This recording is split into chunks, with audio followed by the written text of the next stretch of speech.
Hi guys, for those who are new here, my name is Brenna and welcome to my channel. This is a channel where I normally talk about travel, and recently I've also been sharing a little bit of like my personal story. About 8 or 9 months ago, I made a video about being sober and what that's been like for me, and I'll link that video somewhere up here for you guys if you want to go and check that out. When I uploaded that video, I honestly didn't think many people would watch it because I just sit and talk like I'm doing right now, and it's not one of those vlogs where you're kind of like rushing off and doing all these fun things. However, since uploading that video, it has continuously grown in views and in comments, and the majority of people who reach out to me resonate so much with me in that video, and it makes me feel like there's a community forming. I've had so many people that have shared their story with me and how similar our paths have been, and just how pervasive drinking and the struggle to get sober, or the struggle with understanding your drinking and if it's a problem for you, like just that whole topic. It is so common, and I just feel like that video touched so many people that I wanted to kind of check back in and have a follow-up video to that. So today I wanted to kind of sit down with you guys and talk about the things that you're gonna learn after getting sober. I think for so many people, coming to terms with knowing that they need to quit is one of the biggest steps, and then actually quitting, of course, is one of the hardest steps. But no one really thinks about what happens after you quit and what life starts to look like for you, or things that you learn, and I wanted to take this time to kind of talk about those things. Let's get into the list. I've got 10 things for you. So the first thing that I learned after quitting alcohol for an extended period of time was all my problems did not go away. Where do I even begin with that? I think there is an idea that drinking is your problem. Often, more times than not, drinking is a symptom of a deeper problem, and it just so happens that for some people like you and me, the drinking is also a problem because of the way we respond to it physically, but the reason that we're drinking in the first place is usually more aligned with the root cause of your suffering, if you will.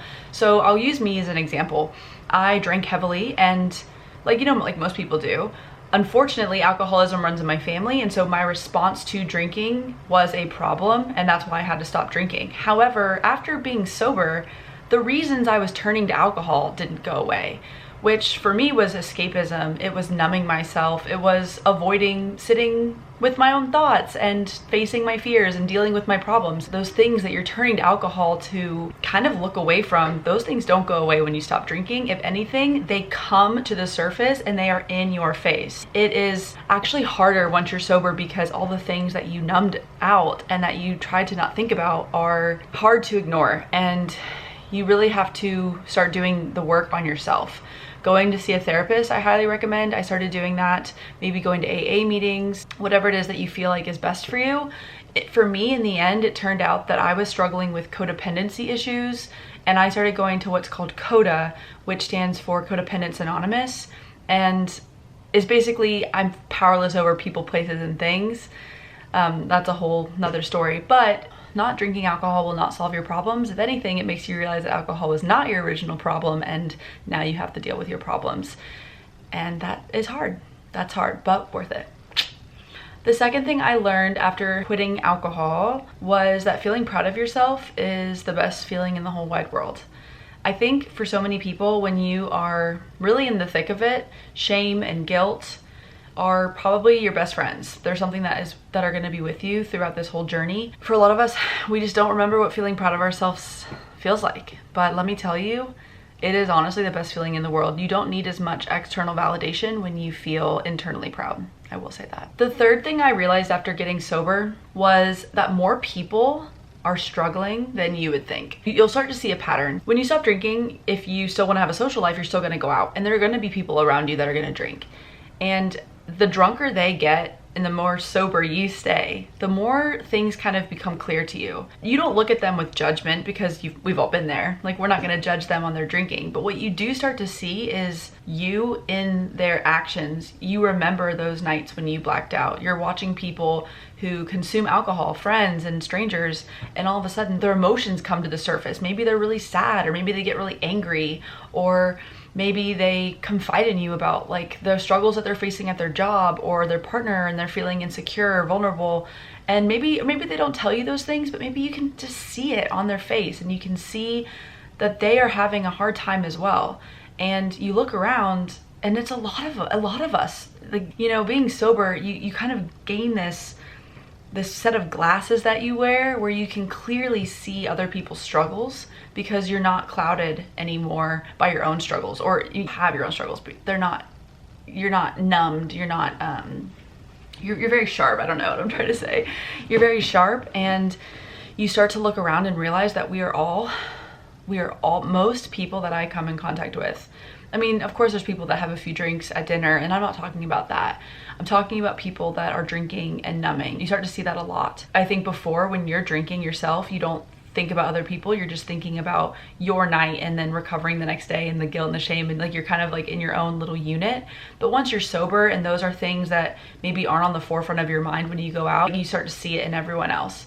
And I think it was just eye-opening for me to feel, even though I wasn't drinking and I was sober, I felt closer to a lot of people because I was then able to see them and identify a lot with them. And maybe they're not ready to be sober, or maybe that's not their journey, but I don't know. You just start to realize that you are not the only one who struggles with alcohol. Number 4, people will treat you like a unicorn. And this is not a good or bad thing, it's just a fact. We live in a society where drinking is very normalized, so to not drink or to be sober, especially when you're younger, is really rare. It's rare to identify as that, and it's just rare also to like go out in social situations and not drink. And a lot of times people look at you and like you get a mixture of reactions. Some people are really amazed and honestly really inspired and like, wow. But then you get people that are just like, how can you be here right now? How can you go out and not drink? How can you have a good time and be sober? I'm just so like impressed. I could never. And yeah, you get a lot of people who have a really hard time wrapping their brain around the concept. That's always fun to meet those people. Number 5, dating is hard. I think one of the biggest things that I still struggle with to this day being sober is dating. People are more likely to kind of put themselves out there under the guise of having a few drinks, and you know, I think being sober, it's intimidating for a lot of men, especially if they're drinking, because there's the ritual aspect, right? Like there have been times I've gone on dates and guys have asked like, oh, what are you drinking? And I'll be like, oh, I'll just take a water, or I'll take I like ginger, non-alcoholic ginger beer. I'll be like, I'll take a ginger beer. And they'll be like, no, like what do you want to drink? And I'm like, oh, I don't really want anything. And there's this hiccup, this moment where the guy gets a little put off, not put off, there's this moment of like, oh shit, like she's not gonna drink, but I'm gonna drink. And then it kind of becomes awkward because then there's this like elephant in the room, like you're not drinking. And of course, when you meet the right guy, this wouldn't stop the relationship from forming. But I will say, like, be prepared for majority of guys, if you're a lady out there, and maybe vice versa for guys too, not drinking makes other people feel uncomfortable, and it can kind of cause this weird atmosphere when you're trying to have those casual interactions. I think it's important to have a community of people that are also non-drinkers, but that's for another video because that can be quite hard to find when you're young. Number 6, our culture glamorizes drinking. One thing you will learn is that your way of living is still a minority. And that is totally fine, because remember, we're doing this for us. Like we're making this choice for us, and the people that are gonna support us are gonna support us. But what you will learn is that majority of our culture still really like to drink and glamorize it, and that's something that you're gonna have to get used to. Number 7, mental clarity feels like a drug all on its own. I think there's a veil that lives over many people who struggle with alcohol, and when you get sober, that veil lifts. And for a lot of us, we've forgotten what kind of that feeling feels like, and it's great. Being sober is really fun, honestly. It feels good. It feels addictive in its own way, because that's how our bodies are meant to be, and it just feels really good physically and mentally. Number 8 is drinking alcohol causes inflammation in the body, and when you stop drinking, that inflammation goes away. I look back on photos and I can just see like my face, it's like that puffy look, and my body was puffy and I kind of ached and everything hurt. Your joints, your gut, you know, you have trouble sleeping, like all the physical signs.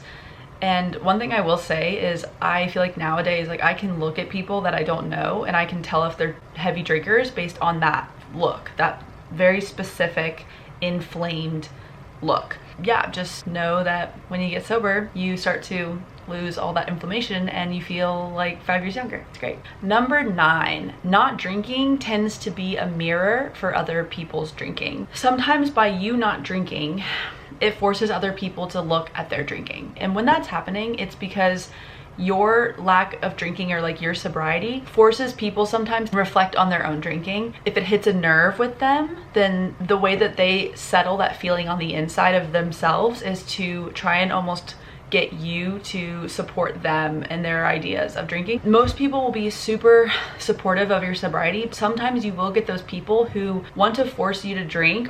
Hi, Editing Brenna here.